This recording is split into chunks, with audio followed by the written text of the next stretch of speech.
Welcome to Hire Power, the show where we cut through the noise and get real about hiring.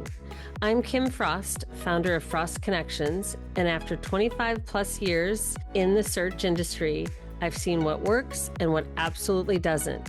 If you're a founder, CEO, VP, or HR leader who's tired of bad hires and ready to build a team that actually fits your culture and vision, you're in the right place. Let's get into it. Welcome back to Hire Power. I'm Kim Frost, executive recruiter, truth teller, and partner to leaders who want to grow their business and their people. Last week, I shared a conversation with my client, Robert. He had to give some tough feedback to a longtime employee, someone who was technically competent, but whose tone, delivery, and attitude had slowly eroded the team's trust to a point where other team members didn't even want to work with him. And this impacted their bottom line. So if you missed it, go back and give it a listen, because this week we're flipping the script. Because great leaders don't just give feedback. Great leaders know how to receive it. And if you want to build a culture of accountability, clarity, and trust, that starts with you modeling how to hear the hard stuff without flinching. So why is receiving feedback so hard, but so important? Let's get real here. Getting feedback when you're in a leadership role can feel a little personal, maybe hit the ego a little bit. You've worked hard to earn that position. You've made sacrifices. You're juggling competing demands. You've got a large scope of work, including people, tasks, and potentially bottom line. So when someone says, hey, that thing you didn't land well, it's easy to shut down, brush it off, or defend yourself. But here's the truth. If you want to be a great leader, you need to create space for the truth, even when it's uncomfortable. You can't fix what you can't see. And the higher you rise, the less likely people are to tell you what you need to hear. Someone who is an exceptional leader and a dear friend said the higher you climb, the lonelier it becomes. So being able to create that space for feedback is so critical. What shuts feedback down? Here are 3 common reactions leaders have and why they stop feedback dead in its tracks. First, you've got the justifier. I only did that because. That may be true, but now you've made it about you instead of the person who had the courage to speak up. Think about that when you've given someone feedback and they give, I only did that because. Changes the dynamics, right? Then you have the dismissive response. It's not that big of a deal. Maybe not to you, but if they brought it up, it is to them. Dismissing it tells them not to bother next time. And then lastly, the silent shutdown. You say nothing. You don't follow up. And now the person who took the risk to be honest feels ignored. The impact? People stop being honest, not just you, but with each other. That's how culture slowly erodes. So how do you receive feedback like a pro? How do you do it differently? Here's what the best leaders I've worked with do. They ask for it regularly, not just in performance reviews, not just when there's a crisis. They'll say, what's the one thing I could do better? Or is there anything I said in that meeting that didn't sit well? Small, consistent questions build big trust over time. And again, even because they are a leader, you're a leader, doesn't mean that everything you do is spot on, is perfect, or right. I remember getting feedback from one of my hiring managers, my clients, about, tell me what we could do differently. How can I do better? And the answer, while great, was like, oh my God, nothing. You do it. It's great. It's great. People, when they ask that question, really do want to know, tell me just one thing. How can we improve? Because we all can improve constantly. Great leaders don't react, they reflect.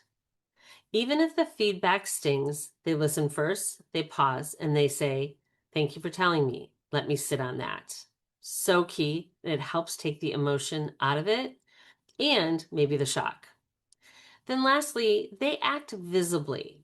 One of my clients makes it a point to say in a meeting, "Someone gave me feedback this week that I was rushing our check-ins. That wasn't my intentions, but I'm adjusting." When your team sees you model growth, they feel safer being honest themselves. Leaders don't make it about perfection. They make it about progress. You don't have to get it right all the time. You just have to be willing to listen and learn.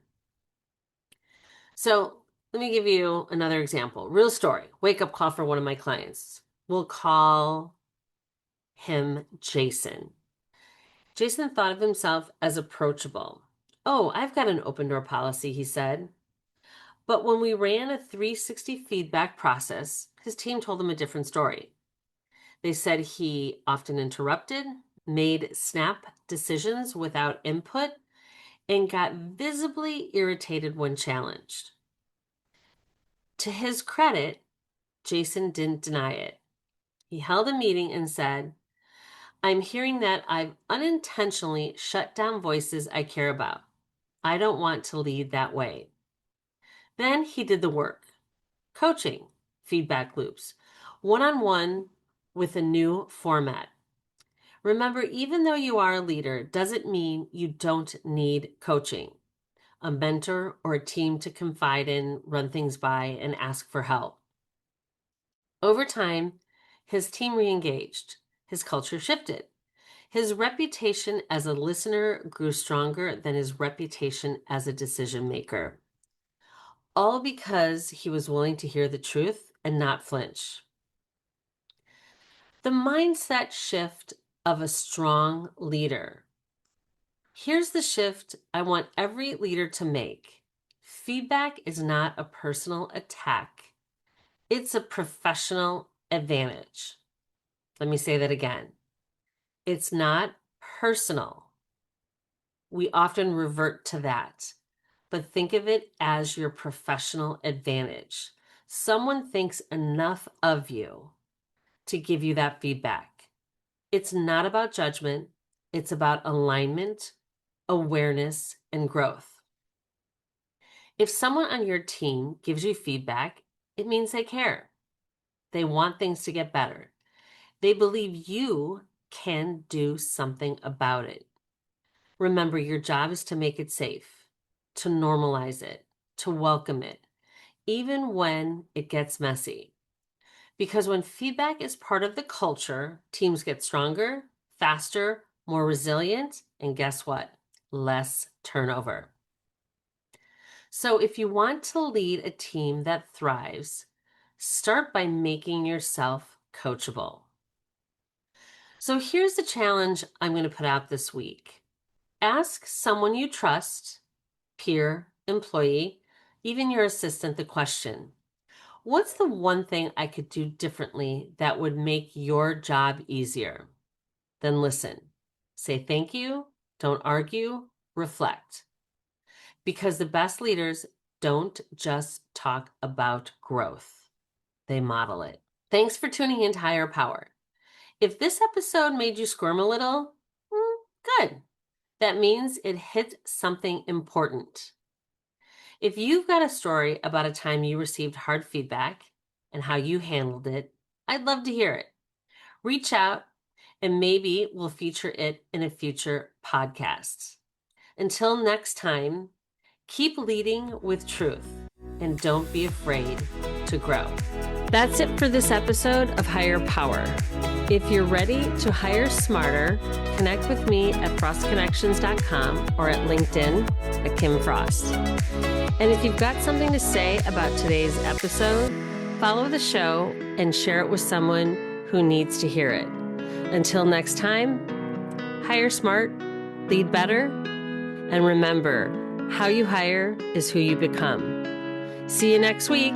No fluff, just better hires.